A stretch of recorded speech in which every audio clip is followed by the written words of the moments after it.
ભારતની થોડીક વાત કરી લઉં તમને. ઇન્ડિયા એક એવો સમૃદ્ધ દેશ છે. તમે થોડું વાંચ્યું ના વાંચ્યું, મુંબઈ તો સંસ્કારી નગરી છે જ, છતાંય મુંબઈમાં જેસલમેર ધમાલિયું જીવન બી છે. થોડી 1000 વર્ષ પાછળ જાઓ તો ભારતની દરેક સદીએ એવા જીવતા માણસોને પ્રભુએ પૃથ્વી પર મોકલ્યા છે. 132 સંતો એવા પૃથ્વી પર ભારતમાં આ પ્રગટ્યા, જેને કેસિયન પીધું અને જીવ્યા. ડોક્ટરી સાયન્સમાં કેસિયન લે ને જીભ તરત જ કોકડે જાય.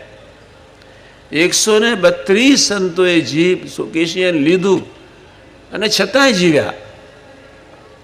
76 સંતોએ ઠાકોરજીને થાળ ધરાયો. આરસની મૂર્તિ હોય, પોતાના ઘરમાં હોય, મંદિરમાં હોય, પંચધાતુની મૂર્તિ હોય, પ્રસાદમ ધરે, દૂધ ધરે, એ આરસની મૂર્તિ પીવે.